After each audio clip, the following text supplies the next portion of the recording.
porque creen que los cuidados paliativos es únicamente eutanasia y que además el paciente ya va a morir al siguiente día. Nos podemos preparar para la muerte. Yo siempre digo, hoy, quien se prepara para la muerte vive mejor. Dentro de la ley, Jalisco es de los privilegiados, solo algunos estados tienen la voluntad anticipada, lo cual ha permitido que nosotros, estando en pleno uso de nuestra conciencia, digamos hasta dónde queremos y qué queremos si nos sucede algo. A mí no me dicen que no, que puedes tener medio año más o todo eso. Si este medio año no soy yo postrado en cama, que no puedo ser autónomo, no tengo interés en seguir aquí. ¿Cómo creen que podemos vivir mejor? Vivir mejor, más allá de lo evidente, con Zach Torres. El contenido de este podcast es informativo y refleja opiniones personales. No sustituye asesoramiento médico, psicológico ni profesional. Si necesitas ayuda, consulta con un especialista calificado. Hola, ¿qué tal amigos? ¿Cómo están? Bienvenidos a un episodio más del podcast Vivir Mejor Más Allá de lo Evidente. Yo soy Zach Torres. Los invito a que se suscriban, comenten y compartan este material para poder crecer el proyecto. El día de hoy tenemos unos temas bastante interesantes acerca de cuidados paliativos, bloqueos nerviosos, eutanasia, y para eso nos acompañan dos especialistas. Nos acompaña Copelia Vélez. ¿Cómo estás, Copelia? Bienvenida. Hola, muchas gracias, Isaac, por la invitación. Gracias. Y nos acompaña también Harvey Stein. Muchas gracias por la invitación. Al contrario, muchas gracias a ustedes por darse este tiempo y por compartir esta información que vamos a hablar ahorita. ¿Gustan darnos un breve resumen de la preparación que tiene cada uno como especialista? Claro. Bueno, yo soy médico cirujano egresado de la UNAM. Posteriormente hice una especialidad en anestesiología y luego hice un posgrado en cuidados paliativos y medicina para alivio del dolor aquí en el Instituto Palía de Jalisco. Y bueno, actualmente ejerzo tanto en anestesia como en dolor y cuidados paliativos, y estamos en un grupo interdisciplinario para el apoyo de los pacientes en esas mismas áreas. Súper bien. Mi nombre es Harvey Stein, yo soy alemán, un poco complicado de pronunciar, que yo soy trabajador social, que yo estudié en Alemania en la Berufsakademie Stuttgart y soy maestro en educación de adultos. En el 94 emigré a México y aquí me desempeñé como maestro universitario y desde hace 6 años en el equipo de la doctora Copelia Vélez como trabajador social en los cuidados paliativos. Perfecto, muy bien. Me parece muy interesante que nos acompañen los dos porque justo como me comentaban, se tiene que abordar todo este tema de los cuidados paliativos de una manera multidisciplinar, ¿verdad? Que más adelantito vamos a ir abordando ya ese tema. Pero antes les quiero hacer unas preguntas que nos mandaron los seguidores, quien guste contestar. La primera es, ¿qué mitos o malentendidos existen alrededor de los cuidados paliativos?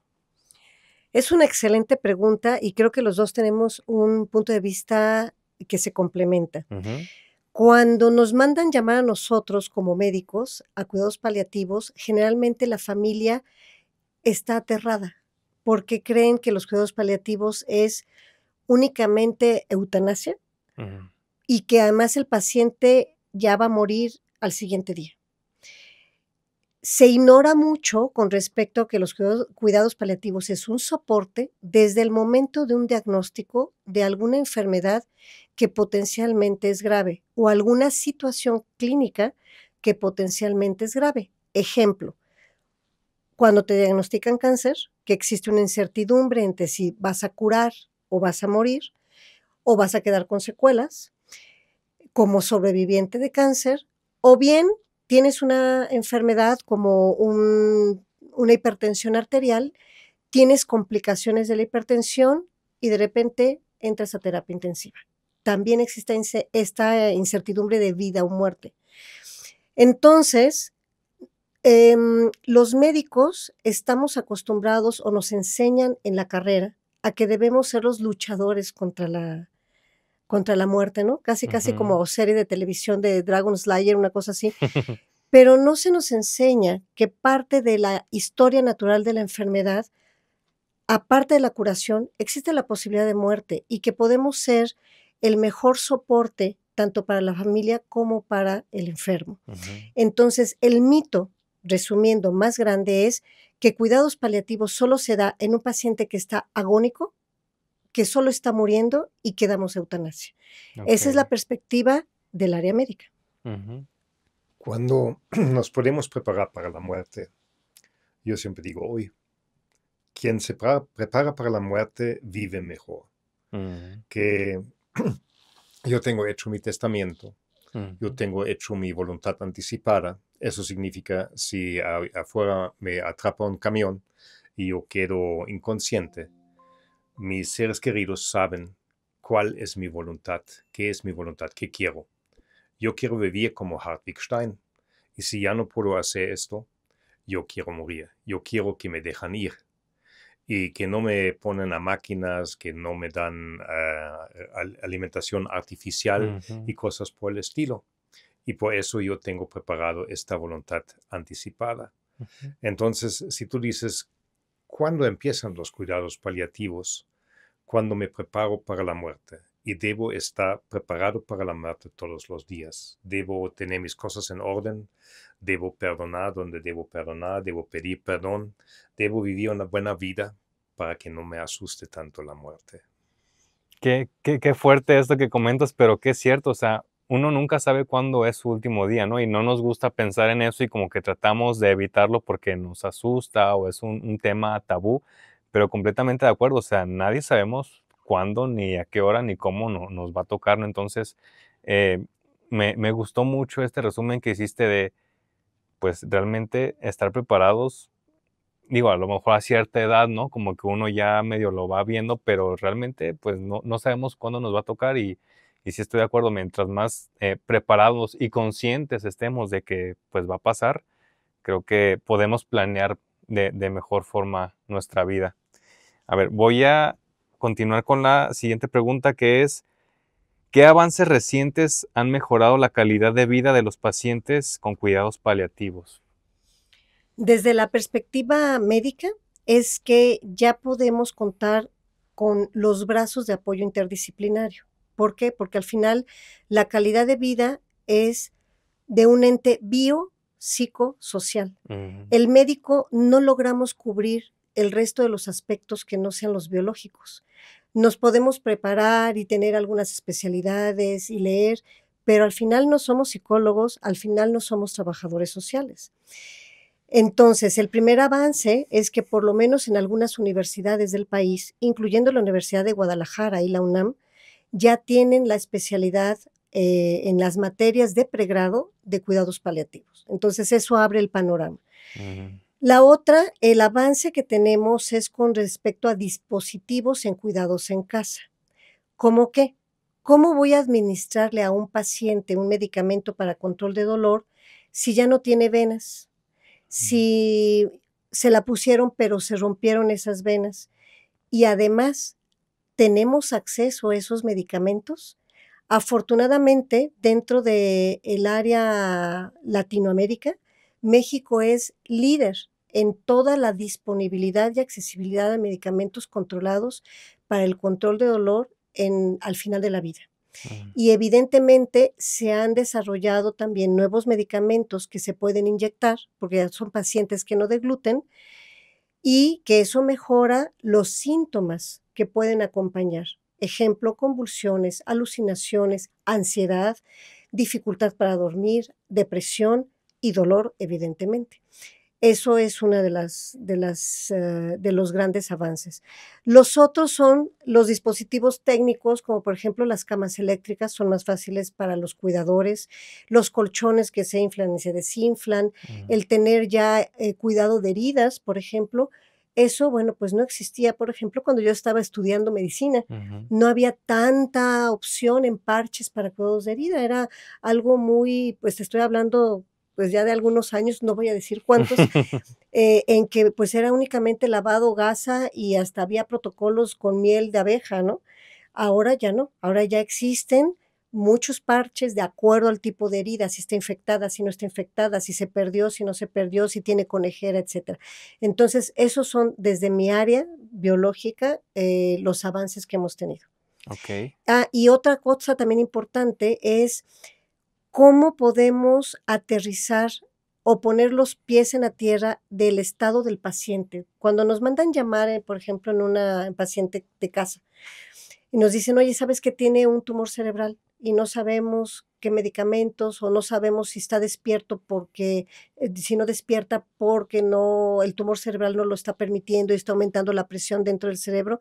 Ya existen los ultrasonidos portátiles, que para nosotros, en estos avances tecnológicos, han sido muy útiles, porque ya puedo desplazar, por ejemplo, el ultrasonido y medir indirectamente la presión dentro del cráneo, puedo ver si hay líquido en los pulmones, puedo ver si hay líquido en el abdomen, puedo ver si hay algún trombo.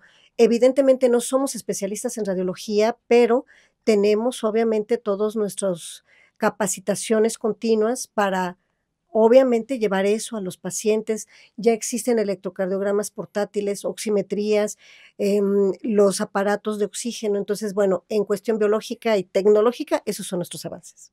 Son bastantes. Muchos. Quiero reiterar que dijo la doctora Coppelia, que el trabajo interdisciplinario realmente ayuda mucho, porque muchas cosas la familia no está pensando, que no quiera hablar con el paciente sobre el testamento. Y todos sabemos, morirse sin testamento es un lío de 10 años, hasta que se aclare quién se queda con la casa, cómo se hacen las escrituras, y nosotros podemos en nuestro labor diario tocar esos temas. Okay. O preguntar, ¿tienen una funeraria? ¿Cuáles son los contratos que tienen? Para realmente saber, pues cuando fallece el paciente no empieza el pánico, sino siempre les decimos, quédate tranquilo, todo va a ser su camino como debe ser. Entonces el trabajo interdisciplinario apoya mucho y esto es relativamente joven. También quiero decir que la ley ha cambiado. En la Constitución mexicana existe el derecho a los cuidados paliativos y en la reglamentación de salud de Jalisco también existe el derecho. Entonces los derechohabientes pueden exigir los cuidados paliativos. Okay. Entonces, cuando llegan al hospital y el médico de guardia dice, tu padre está moribundo, no podemos hacer nada por él, la persona teóricamente podría exigir los cuidados paliativos, es decir, yo estoy aquí para recibir cuidados paliativos, la ley es clara, por favor, dame servicio. Ok, súper buen dato para todos los que no sabemos, ¿no?, sobre eso. Reforzando lo que dice Hart, bueno, todos le decimos Hart, dentro de la ley, Jalisco es de los privilegiados, solo algunos estados tienen la voluntad anticipada, lo cual ha permitido que nosotros, estando en pleno uso de nuestra conciencia, digamos hasta dónde queremos y qué queremos si nos sucede algo. Es lo mismo que con el testamento. No debemos hacerlo hasta que estemos moribundos y casi no podamos hablar y parezca una escena de telenovela, sino necesitamos hacerlo ahorita que estamos jóvenes y si ¿sabes qué? Yo si muero quiero que las cosas vayan así, el coche para fulano, la casa para sutano. La voluntad anticipada debe de ir a la par. Yo, Coppelia, ¿qué es lo que no me gustaría? Por favor, si yo quedo en un estado de demencia, por ejemplo, yo, de manera personal te lo digo, no me gustaría que hicieran esfuerzos para estarme reanimando. Permitan que la historia natural de la enfermedad haga lo suyo.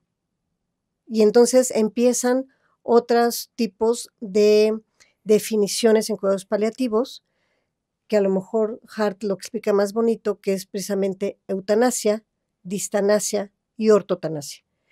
Pero todo va basado en la Carta de Voluntad Anticipada y Jalisco, insisto, es de los estados que ya lo tiene aprobado, que eso es una gran ventaja. Okay. Para que no se quede en la memoria, la eutanasia está prohibido en México. Terminar con la vida de una persona está absolutamente prohibido. También prohibido el suicidio asistido. Si el paciente dice, yo quiero morir, por favor, facilítame un método para que yo me pueda morir, eso también está prohibido. Pero el tema vamos a tocar más profundamente más tarde, ¿verdad? Sí, perfecto. Se me hizo muy interesante justo estos términos que mencionan, no los conozco. La siguiente pregunta es, hablando específicamente de los bloqueos de los nervios, ¿qué tan efectivos son los bloqueos de nervios comparado con los tratamientos convencionales para el dolor? Muy bien. Dependiendo el tipo de dolor nervioso que tiene un paciente, pueden ser muy efectivos y se clasifican en niveles de evidencia. Los niveles de evidencia es que existen estudios controlados, doble ciego, prospectivos, en donde se escogen a los pacientes con una enfermedad en particular. De manera consciente, el paciente firma un consentimiento de recibir este tratamiento, que es como una especie de endodoncia. Pero en otra parte de nuestro cuerpo, es quemar el nervio, es una endodoncia periférica, obviamente está mal dicho, pero es una forma de entenderlo. Y entonces el paciente puede reducir hasta el 70%, en algunos casos el 100%. ¿Por qué a veces no logramos el 100%? Porque algunas entidades existe un problema estructural. ¿Cómo cuál?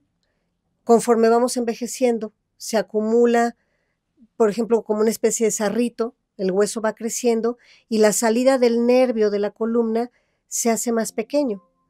Entonces, a veces son quirúrgicos, pero hay condiciones en las que el paciente puede que no se pueda operar o no quiera operarse. Ese nervio se bloquea, pero existe una cuestión de estructura, de anatomía que no hemos modificado. Entonces, se regenera ese nervio al cabo de, dependiendo el tipo de bloqueo, de 3 meses, de 12 o de 18 meses, y otra vez va a haber necesidad de repetir el tratamiento. Entonces, ¿son efectivos? Sí. Existen otros, por ejemplo, para cáncer. En cáncer de páncreas se utilizan esplécnico celíaco, que así se llama. De manera convencional lo conocemos como el plexo solar. Coincide con ese mismo ganglio, que es como una bolita de nervios, y ese se bloquea. Y también logramos un 70% de disminución del dolor. ¿Por qué no alcanzamos más? Por lo mismo, porque es una enfermedad que está en progresión y conforme va creciendo, obviamente puede llegar a ser insuficiente el bloqueo, pero mientras permite que disminuya yo la cantidad de medicamentos que requiere el paciente para el control de dolor y con ello los efectos secundarios. Porque ¿qué es lo que queremos nosotros ahora? Tener el menor número de efectos secundarios y que el paciente sea más funcional. Antes queremos que solo hiciera efecto el medicamento, ahora no. Ahora ya queremos una gama de experiencias alrededor del tratamiento que incluye ser autosuficiente, funcional, que pueda yo moverme yo sola, ir al baño yo sola, poder levantar una taza, etcétera, ¿no? Y en el paciente geriátrico, por ejemplo, que es el primer caso que te di, pues obviamente disminuye muchísimo la necesidad de medicamentos, lo cual es una ventaja para un paciente que toma la pastilla de la hipertensión, de la diabetes, de la depresión, la de dormir, la del complemento y todavía le agregas las de dolor.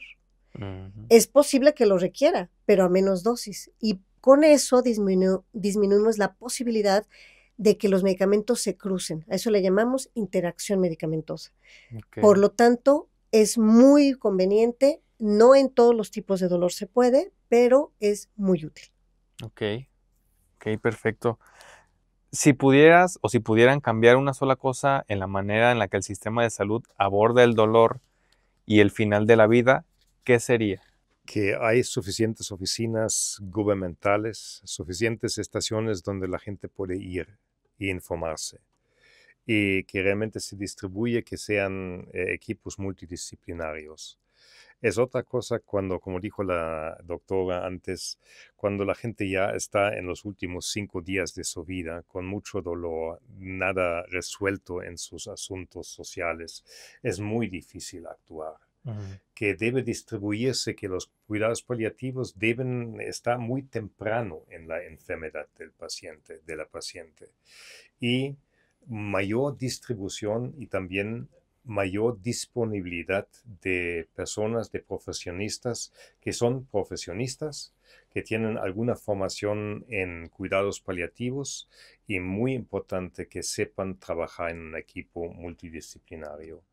Esto yo desearía que hay más disponibilidad de los cuidados paliativos. Ok. Otra cosa que yo cambiaría sería los lineamientos de los seguros de gastos médicos. Ok. que no cubren cuidados paliativos, porque dentro de las definiciones que tienen los seguros de gastos médicos dice todas las acciones para recuperar su salud. Los cuidados paliativos no recuperan salud y no lo cubren. Y eso dificulta que el paciente tenga acceso a este tipo de tratamientos que también son médicos. Y evidentemente que los cuidados paliativos, desgraciadamente, igual que sucede con muchas cosas en nuestro país, existen muchas poblaciones vulnerables.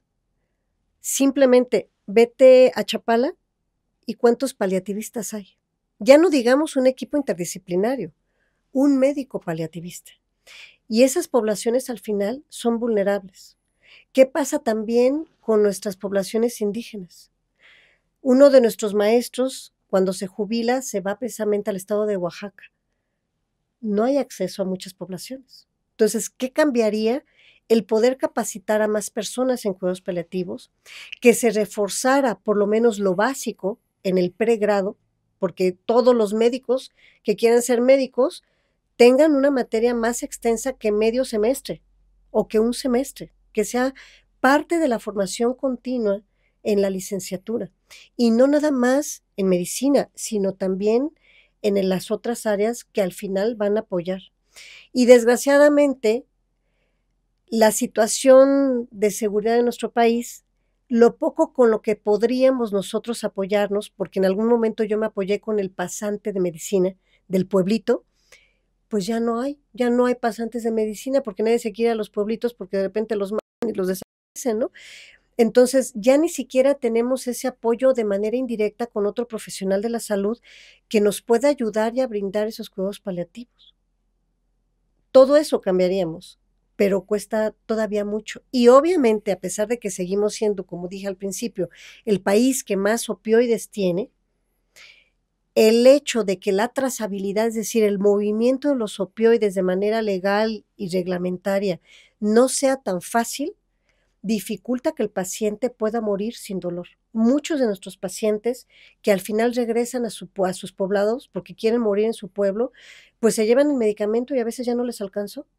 Y los últimos días, después de haber llevado unos cuidados paliativos muy bonitos en la ciudad, regresan a su poblado y mueren los últimos 2 o 3 días con dolor. ¿Por qué? Porque no existe esa trazabilidad en los opioides de manera legal. Lo que quiere decir la doctora es que si nosotros llevamos medicamento, opioides, con el paciente, son 4 años de cárcel. No podemos transportar ampolletas de opioides, o ni pastillas ni nada. Si nos cacharían con esto, son 4 años de cárcel. O sea, ¿se le tiene que entregar directamente al paciente o cómo es? El procedimiento es, la doctora escribe la receta, el familiar va a la farmacia, compra el medicamento, guarda la receta, guarda el recibo de caja y puede transportar estos opioides hasta la casa. Y allá tienen que quedar. Y si hubiera de algún momento que alguien entra a la casa y dice, oye, ¿qué hacen aquí los opioides? Aquí está la receta, aquí está el recibo y no hay problema. Pero transportando, si solo el paciente dice o el familiar dice en la farmacia, yo no necesito esas cosas, y tira el recibo y la receta, no debe transportar el opioide. Ok, ya entendí. Nada más entonces, haciendo como un resumen, un poco con lo que comentabas al principio, Copelia, el cuidado paliativo entonces sí es sinónimo a acompañar a un paciente con una enfermedad crónico-degenerativa o puede tener cuidados paliativos en una enfermedad que no necesariamente está poniendo en riesgo su vida y que después sale adelante y se cura. O sea, puede ser en cualquiera de estos 2 escenarios o solamente es cuando ya es una enfermedad crónico-degenerativa. Por definición, debiera ser desde el inicio del diagnóstico. De hecho, así lo tienen los libros de cuidados paliativos con 2 grandes triángulos, ¿no? Un triángulo que inicia en la parte más ancha, en el diagnóstico, y se va disminuyendo en cuestión de curación hasta llegar a cuidados paliativos, o el que desde el inicio es cuidados paliativos y después se va a curación. Sin embargo, como habemos pocos paliativistas, se reduce a enfermedades irreversibles de gran progresión que llevan finalmente a la muerte en los siguientes 6 meses.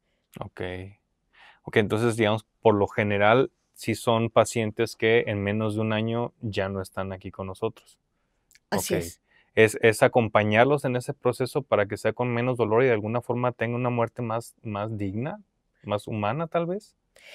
Sí, voy a darle la palabra en un momento más a Hart, porque la muerte digna está como muy confundida. Claro, está ahí como medio Sí, ambiguo de alguna forma, medio ¿no? ambiguo y controversial, porque cuando nuestros médicos especialistas dicen, háblenle a la especialidad de cuidados paliativos, y me hablan a mí, la familia dice, no, porque él todavía no se va a morir.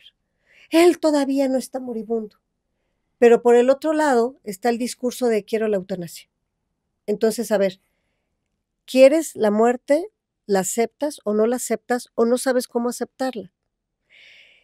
Entonces, en muerte digna, en cuidados paliativos, significa que estés con el menor número de síntomas emocionales, biológicos y sociales.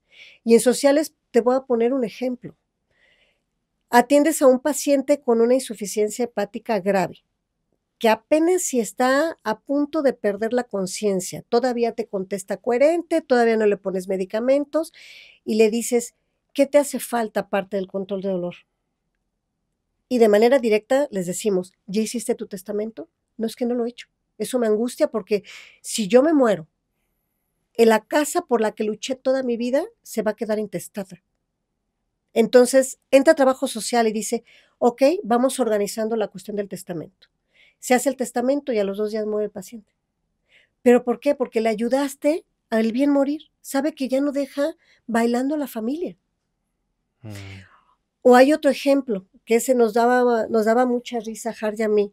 Era una señora que quisimos mucho, muy linda, muy culta, hablaba 7 idiomas y era de Madagascar y tenía un pequeñito de 7 años, autista. Entonces yo estaba angustiadísima porque yo decía, es que ella va a morir ya por el cáncer de mama. Y ella estaba muy angustiada porque además era autista y ella sola porque pues era de Madagascar, ¿no?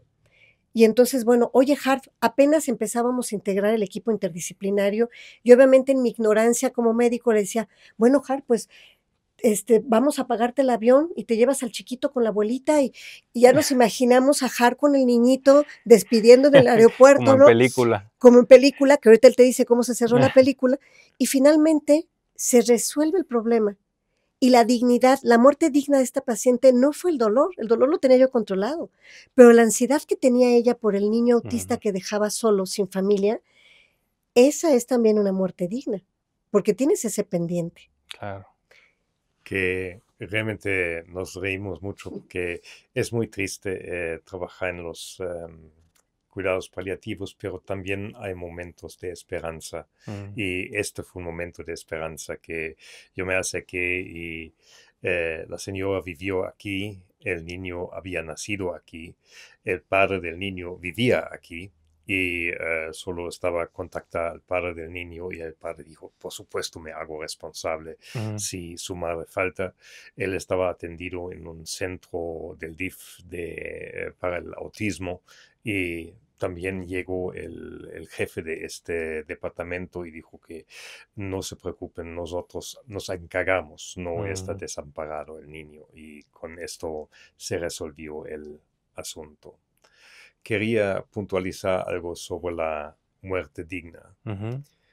Nosotros, nuestro equipo, no llega con las familias, con el paciente, con el contexto social y dice, nosotros vamos a apoyarte a acelerar el proceso. Que eso significa, si nosotros hubiera muerto en 2 meses y te acotamos el tiempo a 1 mes, no lo hacemos. Pero tampoco les decimos, lo prolongamos 3 meses más. Okay. Esto no es nuestro trabajo. Nuestro trabajo no influye en el tiempo de vida del paciente. Nuestro trabajo influye en la calidad de vida del paciente o de la paciente. El tiempo que les queda, que vivan bien, con poco dolor, con el mínimo de dolor, con sus relaciones arregladas, con sus asuntos arregladas, o como siempre decimos, con la mochila vacía o con menos cosas adentro, para que tengan una muerte en paz. Eso es nuestro trabajo, de que su camino no sea un camino doloroso, un camino con alucinaciones, un camino con dificultades de respirar. Para todo eso hay mecanismos que podemos atender a la situación. Ok. ¿Les ha tocado ver algún caso en el que ya veían como que el paciente ya estaba a punto de despedirse, de alguna forma empieza a mejorar y lo sorprende? Sí, tuvimos un caso, incluso se le llama el síndrome de Lázaro, en donde tenemos objetivamente, por exámenes de laboratorio y por examinación clínica, indicadores precisos, obviamente por estadística, que nos dice, este paciente tiene una sobrevida calculada de 6 semanas. Y no quisieron aceptar cuidados paliativos, sobre todo como que insistían mucho que era una cuestión muy mental, ¿no? El darse por vencido de una enfermedad. Y finalmente se van a su casa, recibe quimioterapia la paciente y después estaba bailando. Entonces sí fue un caso en el que todo el equipo nos choqueamos, ¿no? Porque dijimos, nos equivocamos. Porque no puede estar hablando de la muerte a ciertas distancias, ¿no? Decir, oye, ¿sabes que los indicadores dicen que son tantas semanas? ¿Y al cuánto tiempo estaba bailando? Y estaba bailando. O sea, ¿cuánto tiempo más? Creo que como 2 meses, es más, sí, o sea, como 2 o 3 meses. ¿se recuperó los 2 meses y estaba bailando cuando en teoría a las 6 semanas ya iba a morir? Wow. Sí, se supone que los indicadores decían que iba a morir a los 6 meses, ¿no? Y nosotros quisiéramos evitar que tanto la población en general como los colegas especialistas, que les cuesta trabajo enviarnos a los pacientes, digan, bueno, lo que pasa es que estos son así como la nube negra pesimistas, ¿no? Bueno, es como todos tenemos indicadores con los que nos basamos estadísticos publicados. Sino cómo actúas, ¿no? Sí, porque vaya, los cuidados paliativos no nada más son buenas intenciones, abrazos y besos, sino verdaderamente tenemos estudios, tenemos estadísticas, tenemos escalas muy objetivas y precisas para tratar de disminuir esa incertidumbre en la familia y en el paciente. Y eso sí nos causó conflicto e incluso tuvimos que manejarlo como equipo, porque sí fue como muy impactante para nosotros. O sea, conflicto al hecho de que fue un error. Obviamente que la paciente mejorara, pues fue algo gratificante, ¿no? Para todos. Sí, fue algo excepcional, pues. Dijimos, ¿en qué nos equivocamos del diagnóstico? Y volvimos a revisar, dijimos, bueno, nosotros estaba todo esto. Y son de los pocos milagros que nos tocan vivir, ¿no? O a veces también son los milagros que ya se vivió. Y no se dieron cuenta la familia, como les decimos, oye, el milagro ya lo viviste. Que esté tantos años vivo con un diagnóstico así, viviste el milagro, pero a veces vivimos tan poco el presente que no nos estamos dando cuenta que ahí está el milagro. Pero el milagro es temporal, como todo en la vida. Y llegamos al final de eso, llegamos al broche de oro, a la graduación de una vida, como dice una de nuestras psicotanatólogas. Al final la muerte es nuestra graduación. ¿Cómo la queremos vivir? La queremos vivir con un diploma, con un uniforme, con una despedida digna, consciente de que me estoy graduando, o ni siquiera quiero aparecer en la foto. No aparecí en la foto de los graduados porque nunca me dijeron, porque la gente tenía miedo de decirme qué es lo que yo tenía. Yo me sentía rara, pero nunca me imaginé como ahora, ¿no? Con la premio Nobel del año pasado, la coreana, hay un fragmento en Actos Humanos, en el libro de Actos Humanos, que dice, yo me morí y no me di cuenta cuándo me morí. De esa misma manera pensamos que dicen los pacientes, ¿no? En donde la familia no aceptó los cuidados paliativos y no se aceptó la confrontación de un diagnóstico. Me morí y nadie me dio permiso de acudir a mi graduación. Quiero puntualizar de la paciente que se levantó, San Lázaro, que es muy poco probable que si el diagnóstico médico es firme, puedes prolongar la vida a costo de la calidad de vida. Eso significa que muchos cánceres se reprimen y el paciente o la paciente vive 5 meses más. pero sus últimos 3 meses están postrados en cama sin Agonía poder y comer, sufrimiento. sin poder levantarse para el baño. Y realmente la pregunta es, ¿realmente quieres esto? Tuvimos una paciente, quiero decir el otro lado, tuvimos una paciente que nosotros hicimos cuidados paliativos, no la pudimos convencer. Ella quiso hacer un tratamiento, se llama inmunoterapia. Ella estaba todavía fuerte, todavía se pudo levantar de la cama, del reposet, y hizo ese tratamiento y la dieron de alta. Ella se pudo ir a su casa. La vimos 3 meses después. Flaca, no pudo contestar ninguna pregunta. ¿Cómo te llamas? Sí. ¿Qué día es hoy? Sí. No se pudo levantar del reposet. Y realmente el pelo gris, la piel gris, la prepararon para 3 meses más de vida con la inmunoterapia. Y nosotros decimos, ¿valía la pena? Nosotros no somos magos, no somos dioses que no podemos saber el futuro. Pero se puede saber cuando una enfermedad es terminal, que muy probablemente es degenerativa, que progresiva, que avanza, y realmente los últimos meses ya no están de tan buena calidad de vida. En términos personales, yo me puedo despedir cuando es mi tiempo. Que a mí no me dicen que no, que puedes tener medio año más o todo eso. Si este medio año no soy yo postrado en cama, que no puedo ser autónomo, no tengo interés en seguir aquí. No tengo interés de que me vean así, y que yo me tengo que despedir así. Yo no me suicidaría. Yo no digo que un paciente me dijo una vez, si no le puedo traer una 38, y esa es una pistola, un revólver. Sí. Y yo le dije, yo te puedo traer una de 38 años, pero que yo no creo en esto. Yo no creo en la voluntad propia de terminar una vida, de terminar una vida. En eso no lo creo. Yo creo, cuando es nuestro tiempo, podemos aprovecharnos de los cuidados paliativos para irnos en paz. Ni antes ni después. Que siento que en muchas ocasiones cuando justo se llega a extender esta etapa, estos últimos 2, 3 meses, pero ya el paciente está sufriendo con dolor que ya ni siquiera es él o ella, siento que en esos casos también muchas veces es porque la familia no lo quiere dejar ir, ¿no? O sea, y el paciente pues de alguna manera está resistiendo y sigue, pero ya es por la familia, no tanto por él, ¿no? Exactamente. Nosotros llamamos una infección al final de la vida, una infección urinaria, una infección, una neumonía. Esto normalmente acaba con la vida, pero si los médicos dan antibióticos muy fuertes y un soporte muy fuerte, sobreviven este bache. Y nosotros llamamos este bache el ticket de salida. Si tú no das un gran soporte en esas infecciones, fallece el paciente.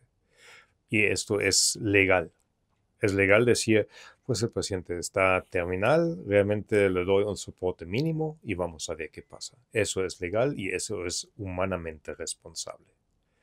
Pero si realmente dan un soporte muy fuerte, sobrevive el paciente, sacas el bache y se sostiene 3 meses más. Esto es, creo que no es indicado.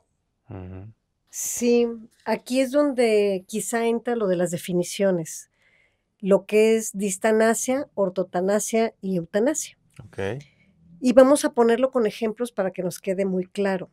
Una distanasia es cuando tenemos demasiada empeño en todos los procedimientos médicos que hay para alargar una vida, a costa de su calidad. Un paciente con Parkinson. Un paciente con Parkinson al final de la vida es muy triste. ¿Por qué? Porque ya tiene alucinaciones, no se pueden comunicar, no se pueden mover, tienen dolores intensos de origen nervioso, pueden llegar a presentar convulsiones, tienen trastornos digestivos. ¿Y qué es lo que sucede? En vez de permitir que la misma enfermedad evolucione y darle medicamentos para que esté a gusto y cómodo, decimos, ya no puede deglutir, vamos a poner una sonda. ¿Ok? se alimenta por la sonda. ¿Sabes qué? Es que ahora necesitamos darle, también disminuir la presión intracraneana porque por algún motivo subió. Bueno, pues vamos a poner una válvula para disminuir la presión intracraneana. Pero es que también tenemos que poner una sonda urinaria. Pues sí, también eso. Todos esos procedimientos médicos que están alargando sin dar más comodidad, sino únicamente empedrando una vida sin darle confort y permitiendo que la misma enfermedad llegue, como te dije desde el principio, la historia natural de la enfermedad, pues lo estás prolongando. Eso es la distanasia. La ortotanasia es cuando verdaderamente es algo, ¿cómo le puedes decir? Lo mínimo dentro de las cuestiones éticas y humanas de acompañamiento.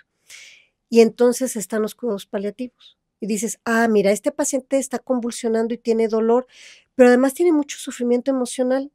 Y ya ahorita se siente muy mal porque se ve desgastado, porque ya no puede comer, lo que come le sabe a cartón, ya se dio cuenta que pues ya no va a mejorar, ya se despidió de todos y se siente ya muy mal, ya el dolor está haciendo difícil control porque la enfermedad está destruyendo todo.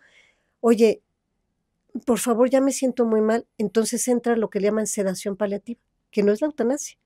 Son medicamentos que hacen que él no se dé cuenta de lo que sucede, que controlan el dolor, que evitan las alucinaciones y lo mantienen en estado cómodo, de aquí a que la enfermedad tiene su historia natural, que eso es lo que hacemos en cuidados paliativos. O finalmente viene la eutanasia, que puede ser activa o pasiva, que esa es como muy evidente y que está muy de moda, porque Uruguay es ahorita el primer país que lo tiene como ley. Colombia ya lo tiene, pero no como ley, y Uruguay sí, en donde existe la eutanasia aceptada para que lo realice un médico, no como un suicidio asistido.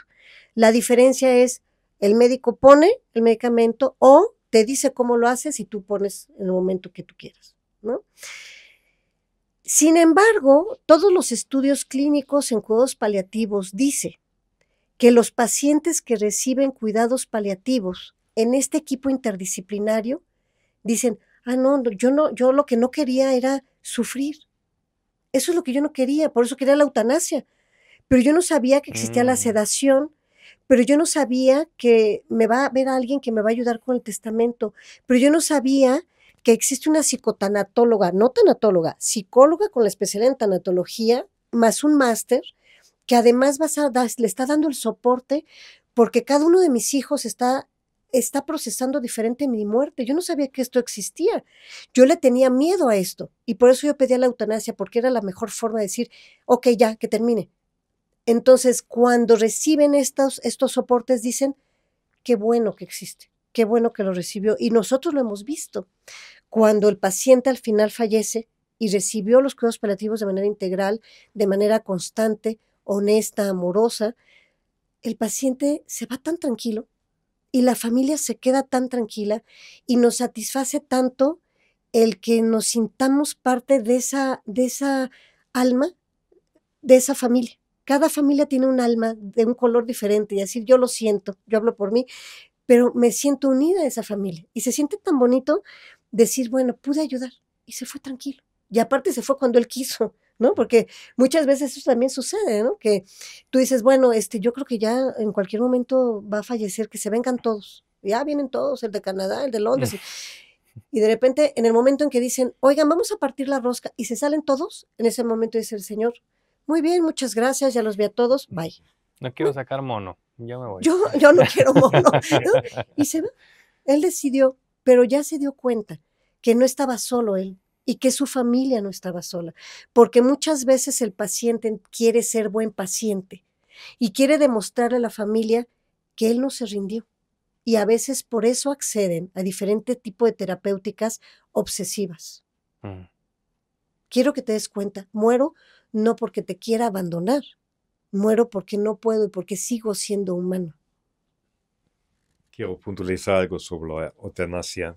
No hay que abrir esta puerta. No hay que permitirlo. Debe quedar estrictamente prohibido. ¿Por qué? Hay que mejorar los sistemas de salud. Hay que atender las enfermedades temprano.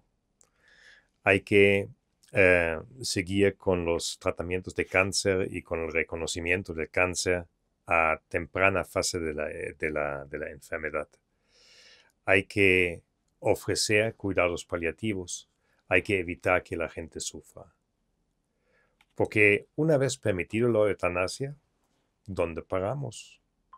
El paciente no tiene dinero para el tratamiento. Va a sufrir, dice el paciente. No quiero sufrir, pero no puedo pagar el tratamiento. La inyección, como cualquier perrito enfermo en la veterinaria. La inyección no cuesta mucho. La familia dice, no, aquí ya tenemos mi mamá por muchos años cuidándola. Ahorita mi papá también está enfermo. Mi hermana también está enferma. No tenemos recursos para cuidar a estos viejitos. No les podemos dar un trato digno. Nadie les cambia los pañales. Eutanasia.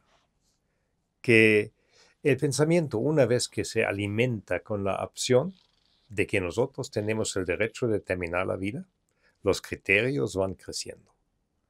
Por eso digo, hay que mejorar el trato humanista de los pacientes, de las personas que lo necesitan. No hay que buscar una salida fácil. Ok, entonces la opción para ti sería la intermedia. ¿Me recuerdas cómo se llama? La que son los cuidados paliativos. Ortotanasia. Ortotanasia. Eso significa el trato digno, el respeto del cuerpo, el respeto del contexto social, el respeto del alma, para que el paciente se pueda despedir de este mundo en paz. Eso significa cuando la enfermedad está muy avanzada, ya no tienes que atender con antibióticos fuertes cualquier infección. O la reanimación, cuando el paciente ya fallece, déjalo así. No es necesario que lo reanimes y después queda un mes en terapia intensiva. Es suspender esfuerzos extraordinarios para que el paciente o la paciente se pueda despedir. Y todo esto lo podríamos dejar, como comentaste al inicio, con la voluntad anticipada, ¿se llama? Con la voluntad anticipada. Es un formulario, si lo buscan, voluntad anticipada, Colegio de Notarios Jalisco, allá van a encontrar el formato. Okay. O si te preguntan a ti, yo con mucho gusto facilito el formato. Lo firman, no es una cosa para que necesitas un notario, lo firman el interesado, una persona que el interesado nombra como representante, un suplente del representante y 2 testigos. Eso significa que para mí, yo lo firmé, mi hijo más grande lo firmó, mi hijo más joven lo firmó y 2 testigos lo firmaron. Con eso es válido. Y realmente es un formato muy completo. Si no quieres, no necesitas poner nada más que los datos que ya están allá, tu dirección y unos datos de los que firman, y con eso es válido. Pero hay que chismear. Eso significa, yo tengo que decir a todos mis amigos, yo tengo este formato, porque si no está, sí, claro, si no saben, caigo al hospital, entonces ya me entuban y ya no me pueden desentubar. Sí, hay que comentarlo. Y me parece un tema, pues sí, pues fuerte de primero de pensar, de asimilar y de poder decidir, yo quiero que pase esto, pero necesario, porque justo nos pasa un accidente, quedamos nosotros inconscientes y ya pues la familia hace hasta lo que no puede por tratar de que sigamos vivos, estamos en terapia intensiva, no sé, ya quedamos en estado vegetal, pon tú, y se vuelve ahí todo algo, además de la tragedia del accidente, o sea, toda la carga y el peso para la familia de toda esta situación, cuando si tenemos algo así, ¿sabes qué? No, él estipuló esto y esto, hasta aquí vamos a llegar, ¿no? Quiero compartir otro ejemplo de una estudiante de 27 años que cayó en la mesa de la comida con un aneurismo, un sangrado de aneurismo, que su cabeza estaba llenándose de sangre.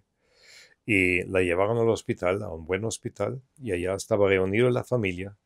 Y el cirujano dijo, yo tengo que operar. Si quieren que la opero, tengo que operar ahorita. La ventana se está cerrando. Si no la opero ahorita, va a morir.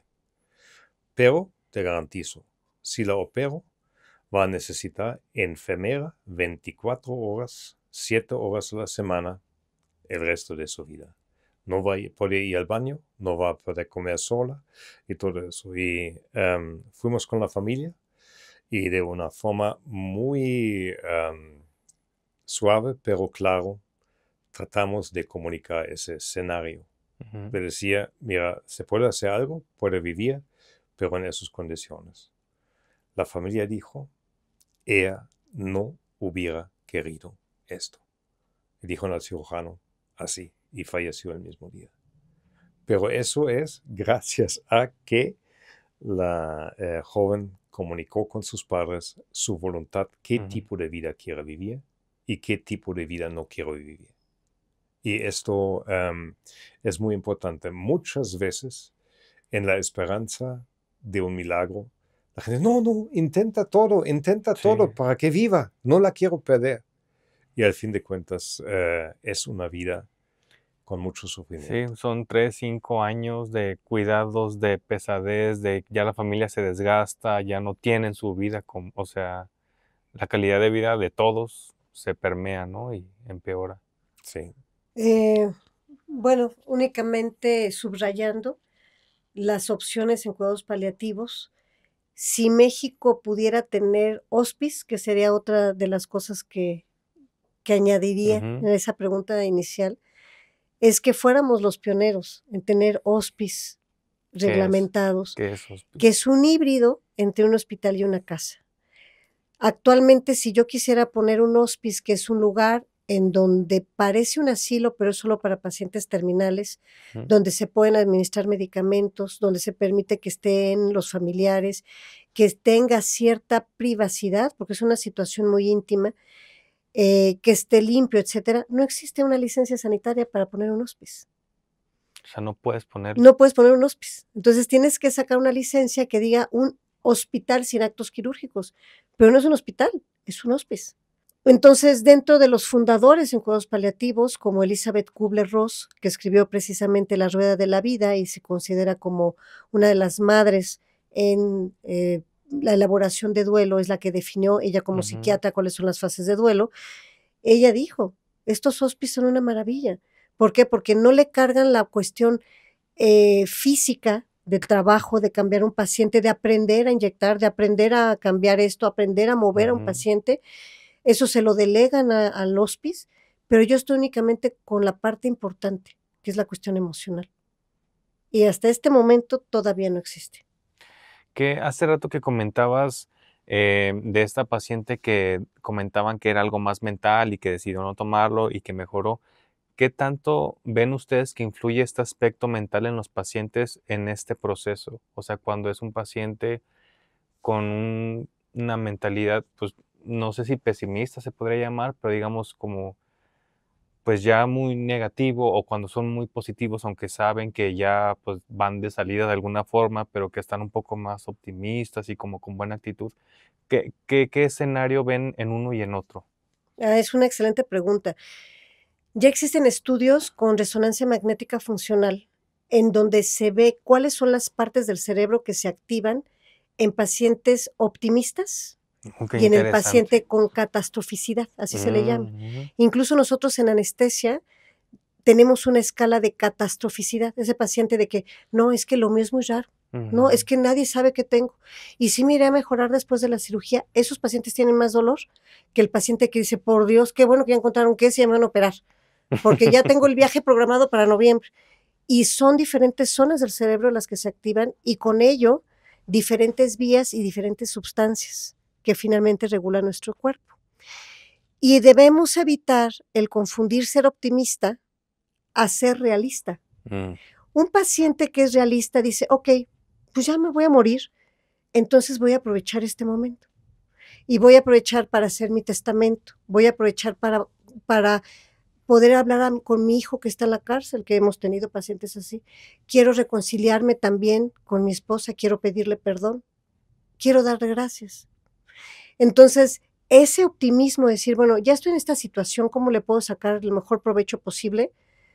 Esos pacientes tienen menos dolor y evidentemente nos permiten que podamos identificar sus necesidades para apoyarlos y que con eso su mochila esté más ligera. Entonces sí existe fisiológicamente hablando.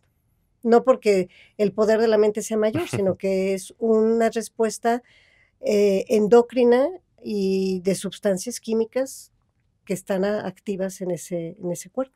¿Y nos puedes comentar como a grandes rasgos un breve resumen de, no sé si es un neurotransmisor en específico, una zona en específico del cerebro, o sea, ya fisiológicamente, qué es lo que pasa? Sí, existe, por ejemplo, más liberación de dopamina y serotonina, que al final son esas mismas sustancias de las que te hacen sentirte bien y te hacen sentirte contento. Entonces, incluso tuvimos un conocido que todos los casos que podemos mencionar aquí son con todo el respeto del mundo. Una paciente dijo, ay, bueno, pues ya sé que me voy a morir, voy a hacer mi morty shower. Y así dijo, ¿no? Entonces hizo su fiesta de despedida y se fue muy tranquila. Y también en el caso opuesto, supimos de un caso holandés, ya ves que también es de los pocos países junto con Canadá y Suiza que tiene aprobada la eutanasia. Entonces, este paciente dijo, bueno, pues ya la eutanasia es el próximo martes, pero por favor, yo quiero que todos mis amigos vengan, ahorita que hay tulipanes en este pobladito, vengan, por favor, yo me voy a despedir, porque no me quiero ir con ningún pendiente. Fueron todos, cenaron su comida favorita, y el día siguiente falleció. Ya no llegó la eutanasia, es lo que te digo. ¿A qué le tenemos miedo? Le tenemos miedo al camino. Así como le tenemos miedo a la vida, ¿no? Le tenemos miedo a esa parte final. Y el morir es un proceso muy activo. Es como el nacer. ¿Quién nace así de que empezó la mamá con dolores y ya está el bebé? No. Es pujarle, son horas de espera, que ya salió el bebé, que no sale, que vamos a hacer cesárea, no vamos. De la misma manera nos despedimos. Pero al final, nuestra despedida puede ser más dulce acompañado. Y de hecho, ahorita que mencionas esto, justo lo estaba pensando. Claro, nadie elige, cómo nacer, dónde nacer, con quién nacer. Pero en el otro lado opuesto, en tu muerte, está súper padre que tú sí puedas elegir, ¿no? Me quiero ir aquí con mi familia, quiero cenar esto, quiero que me traigan esto. O sea, qué bonito sí poder tener esta opción de elegir en el lado opuesto de la vida, la muerte, cómo te quieres o en qué condiciones te quieres ir, ¿no? Sí, porque bueno, pues ahorita está muy de moda, ¿no? Vive el presente, la conciencia del presente, etcétera. Y esto es precisamente tener la conciencia. Estoy consciente de que me voy a despedir, pero en esta conciencia lo afronto de la mejor manera, humanamente posible, con todos los miedos, reconozco mis miedos, reconozco mis fortalezas y reconozco también lo que hice, porque además es cuando vienen las dudas. Oye, ¿y si hice bien la tarea? ¿Me arrepiento de algo? ¿Estoy apegada a algo? Todas esas dudas que surgen, para eso está psicotanatología. Solo quería aportar una idea más. Cuando ya se fue el paciente, nosotros llenamos certificados de defunción, vamos a la casa y llenamos para que la funeraria pueda llevarse el cuerpo. Y siempre damos unas últimas palabras a la familia, agradecemos que nos hicieron parte de esta despedida y por la confianza. Y siempre les digo, ¿qué sentido tiene? ¿Qué sentido tiene la muerte? ¿Qué sentido tiene estar aquí con el ser querido recién fallecido? Yo digo, sí van a sufrir, sí van a sentir la ausencia. Va a haber un duelo, claro. Eso es parte de. Pero el mensaje de la muerte es un mensaje de la esperanza. Es festejar la vida, festejar las relaciones, tratar de ser una buena persona. Y así la muerte pierde su amenaza de decir, pues, no voy a estar aquí para siempre, pero a lo menos el tiempo que estuve aquí, intenté de ser una buena persona y de aprovechar las oportunidades y de apoyar al prójimo y de no enojarme tanto y así sigue, ¿no? Todos sabemos cuáles valores son los buenos y cuáles no son los tan buenos, ¿no?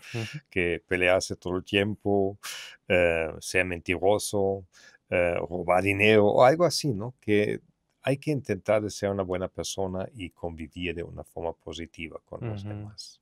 Vivir una vida plena, ¿no? Dentro de lo que cabe y para poder irnos tranquilos, ¿no? Sí.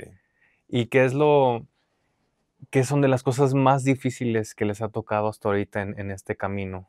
¿El trato con la familia? ¿Algún paciente que se complicó mucho la enfermedad? ¿Qué será? Cuando son muy jóvenes. Mm, Cuando son muy jóvenes y realmente ya no sabes qué decir, ¿no? Que pues, sí, hay niños chiquitos, el esposo deshecho, mm, la madre sufriendo. ¿Qué les dices, no? Que pues, sí te entiendo, ¿no? Que cuando son jóvenes, ¿no? Nosotros somos padres también y ni lo quiero pensar que te vas antes de o tu hijo se va antes de ti. ujú. Son cosas que lo llevamos y hacemos dinámicas grupales para poder vivir con esta energía. Ujú, Pero siempre digo, alguien tiene que hacer ese trabajo, ¿no? Y sí. es un trabajo útil para la comunidad. Sí, creo que esos son de los escenarios más difíciles, ¿no? Cuando es alguien justo más joven o cuando también es algo inesperado, ¿no? Un accidente o algo así súper fatal. Creo que son las situaciones más difíciles. Y de hecho nos comentaba Maribel Rodríguez, una tanatóloga que vino también hace mucho tiempo, que justo esto, no hay un término para un padre que pierde un hijo. Cuando un hijo se queda sin su papá es huérfano, ¿no? Pero cuando el papá pierde al hijo, o sea, ni siquiera hay un término específico porque se supone que no debería de ser, no es lo natural, digamos, ¿no? Creo que es ahí lo difícil, ¿no? En ese tipo de situaciones. Sí, alguna vez discutíamos eso por los casos que nos tocaban difíciles para todos. Y bueno, proponíamos el afilio, ¿no? Así medio en latín, Ujú. sin hijo. Pero Mm, bueno, pues al final es una situación muy dolorosa y que desgraciadamente existe desde todos los tiempos, ¿no? Porque claro. los jóvenes eran los que morían de diarreas o en las guerras, Ujú, en la casa. Entonces al final, en la casa, con Z, y sin embargo, seguimos sin acostumbrarnos porque es antinatura. ujú, Pero al final, sí te puedo decir, no nos acostumbramos a la muerte. Creo que nadie, en ningún camino, nos acostumbramos a que la gente muera y cada paciente nos duele. Y en esos mecanismos de defensa incluso tratamos de olvidarlos. Hay pacientes que siempre se nos quedan grabados por algo, ¿no? O porque fue muy difícil la familia, o porque fue muy fácil trabajar con ellos, o porque tienen un color, como te digo, una llama especial, pero no hay ni un solo paciente que no nos toque, claro. emocionalmente hablando. Necesitamos guardar la compostura y necesitamos darle ese soporte, porque en ese Ujú. momento nosotros somos los fuertes, Claro, si ustedes que ¿no? son el soporte se Somos rompen, pues dicen, exacto. no, pues, Pero acá en privado, pues, nos duele mucho, claro, ¿no? claro. ¿Por qué? Porque al final no quisieras que la gente muriera, Ujú. pero también no podemos ser eternos, sería así como la cosa horrible de Prometeo, eternamente, ¿no? Ya que reclamaba la muerte. ¿Y cómo lidian este tipo de casos? O sea, cuando es algo que les pega mucho más, o sea, ¿cuál es el autocuidado que ustedes tienen para poder seguir haciendo esto? A veces hacemos dinámicas después de salir con la familia, que nos vamos afuera, nos abrazamos en un círculo y repetimos entre nosotros que solo venimos para prestar un servicio, que no es nuestra familia, que no es nuestro dolor el paciente.